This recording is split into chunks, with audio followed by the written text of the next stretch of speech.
Ключевые слова весны 26 года – дым, пожар и катастрофа. Плотность катастрофических событий настолько высока, что теперь даже крупные происшествия не особо задерживаются в новостной ленте. К примеру, между ударами по Ленинградской области, Туапсе, Екатеринбургу и Перми совершенно затерялась атака на нефтеперерабатывающий завод в Ярославле. В ночь с 25 на 26 апреля там пригремело 15 взрывов, вспыхнул, на минуточку, один из крупнейших НПЗ России. Однако на фоне других эта новость промелькнула почти незаметно. То же относится и к Самарской области, где украинский беспилотник, не долетев до Сызранского НПЗ, попал в жилой дом. Обрушил подъезд, убил 2 человек, бабушку и внучку. Еще 4, включая ребенка, удалось вытащить из-под обломков живыми. По поводу трагедии в Сызрани, где обрушился подъезд, Путин, причем не сам лично, а через пресс-секретаря Пескова, высказался крайне абстрактно. И в очередной раз поменял местами причину и следствие. Дескать, ровно для того и проводится СВО, чтобы прекратить украинские теракты, как они сказали, в российских городах. Соболезнований для граждан у президента не нашлось. Поругали киевский режим, да и проехали. Только вот местные жители таких объяснений больше не принимают и задают властям очень логичные вопросы. С 22-го года и у меня вопрос прямо вот к нашему главнокомандующему, господину Путину. Скажите, это нормально? Вы когда туда шли, вы думали, а как население будет укрываться? Где оно будет укрываться? Вы об этом подумали, скажите? Хорошо, в 22-м году, может быть, вы не подумали, а в 24-м, когда Трамп сказал, что он разрешил ВСУ посылать ракеты. То есть в 24-м году вы этого не услышали и не поняли, что население нужно обеспечить бомбоубежищами. Где у нас убежище, скажите? Зачем вы нас в подвал суете? Идите, господин Путин, сами в подвал.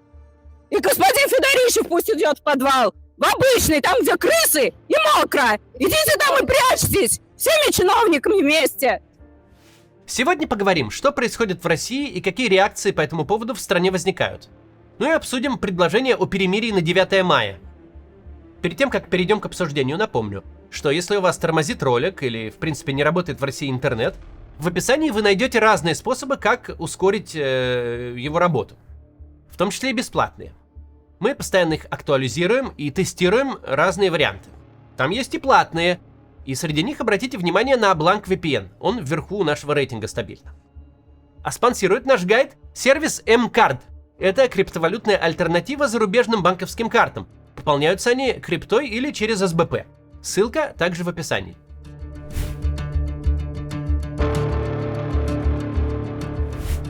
Вначале мы привели лишь часть обращения от инициативной группы, которая оббивает пороги, чтобы в Самаре, Сызрани и Тольятти наконец оборудовали нормальные убежища для граждан. Женщины прямым текстом говорят, мол, хватит нам зубы заговаривать про украинские теракты. Вы сами-то нахрена войну начали? Но уж если начали, то почему не обезопасили российских граждан? Народ сейчас, на самом деле, находится в бесправном положении, и вот эти вот, знаете, лица, которые должны отвечать, но себя сняли любую ответственность, начиная от президента, вот, и возложили вот это все на нас. Я вот, как вот до этого Светлана Сергеевна говорила, что говорят, идите и сами разбирайтесь со своими управляющими компаниями. Типа того, а зачем вы их наняли, если они, так скажем, некомпетентны? Так у меня такое же предложение. Давайте тогда мы пойдем реально и снимем тогда с должности всех некомпетентных, начиная от Путина Владимира Владимировича, который вступил в это СВО, зная, что у нас вообще мирные жители вообще не защищены. И в течение 5 лет практически, так скажем, ничего у нас не было сделано. У нас только сейчас оповещения повесили, какие-то сигналы. И люди вообще недоумевают, нахрена нам это надо, если нет убежищ? Ну и когда, извините меня, вы вступаете в это СВО, идут военные действия, это, по-моему, дураку понятно, что это назад сюда прилетит, что это будет лететь. И оставить вот так вот население, по моему глубокому убеждению, это преступление. В обращении жительниц Самарской области прозвучал очень правильный тезис насчет Дональда Трампа. Там была небольшая оговорка, в должность он вступил не в 24-м, а в 25-м, в самом начале. Но в остальном все верно. Новый президент США действительно изменил существовавший до этого подход к российско-украинской войне. С одной стороны, Трамп свел к минимуму американскую военную помощь Украине. Он в буквальном смысле расстелил перед Путиным ковровую дорожку, чтобы обеспечить тому наиболее комфортный выход из войны. С другой, Трамп перестал давить на Зеленского по вопросу российской нефтянки.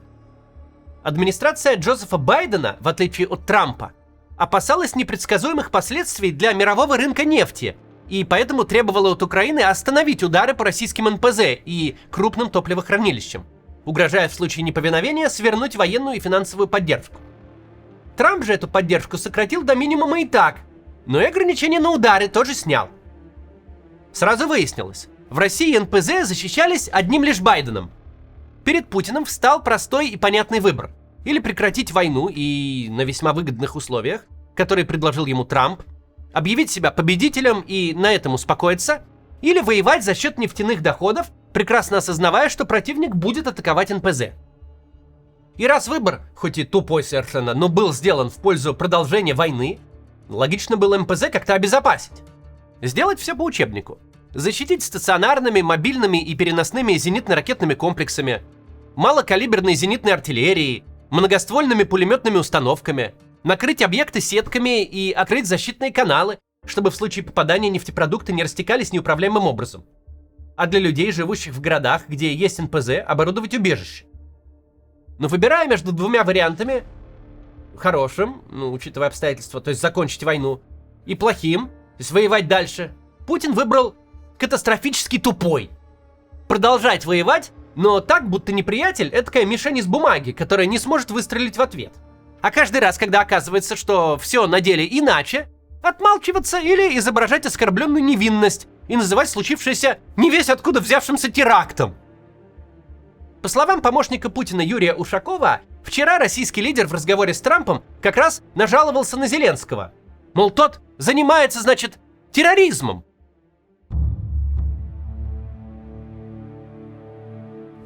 Вчера в утреннем эфире с Соловьевым ведущий российский военный эксперт Михаил Ходоренок озвучил вопрос, которым терзаются большинство отечественных милитаристов. Доколе? Что думаете о происходящем? О многом мы с вами уже говорили в плане усиления противовоздушной обороны территории страны и важнейших объектов. И по большому счету, вот мы с вами так и не услышали каких-либо, скажем так, обоснованных, мотивированных возражений по поводу тех предложений, которых мы с вами неоднократно выдвигали. И как-то вот последние случаи, вот эти Усть-Луга, теперь Туапсе, и невольно все-таки возникает вопрос, доколе? Как бывший офицер ПВО, Ходоренок призывает наконец сделать все согласно военному учебнику и обеспечить защиту российских НПЗ. Он в очередной раз картинно удивляется, почему не предприняты элементарные меры, которые, по словам Ходоренка, вовсе не требуют много времени, сил и денег. Была бы только руководящая воля. Но такой воли в государстве больше нет. Поэтому отставной полковник включается в более актуальную дискуссию о том, как наиболее кровожадно наказывать российских граждан, которые снимают последствия ударов и выкладывают их в сеть. Ну, давайте уже этих людей вот публично возьмем за задницу и посадим лет на 10-15 за пособничество. Ну, вот так вот. Ну, просто я не понимаю, почему Госдума до сих пор не примет закон на эту тему. Да вы знаете, но это слишком мягкое наказание, а так это, знаете, как в старое доброе время. В первую цепь, а когда он спросит, а винтовка? Ответ, да будешь в бою. Вот и все.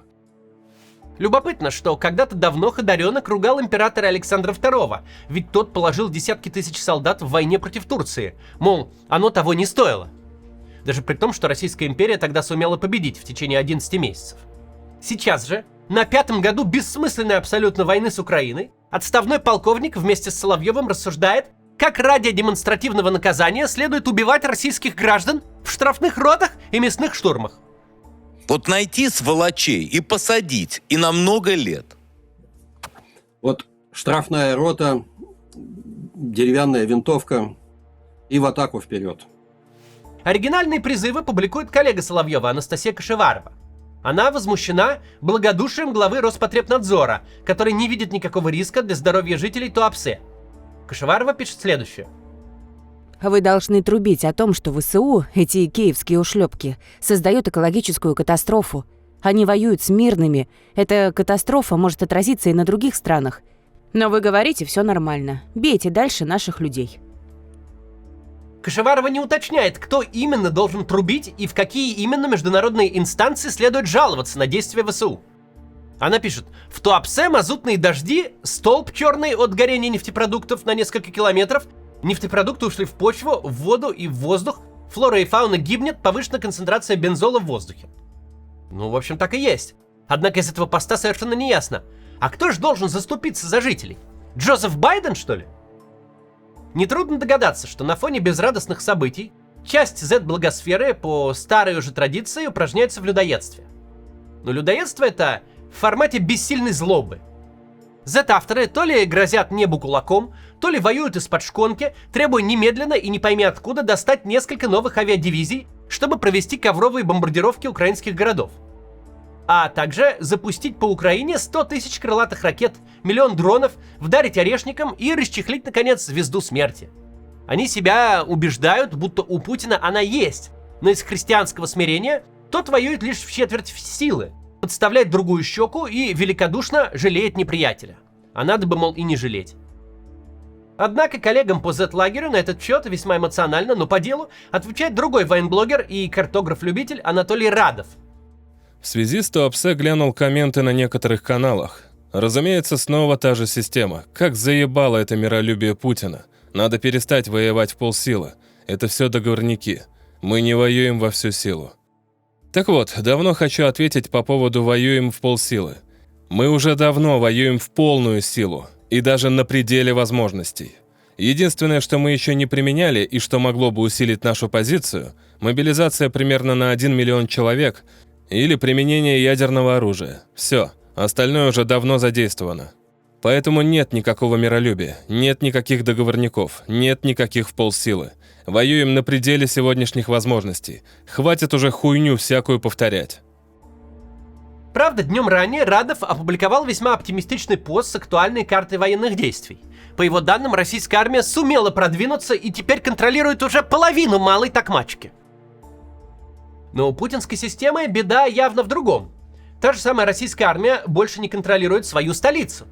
Впервые за 19 лет Путин не может себе позволить провести военную технику по Красной площади на 9 мая.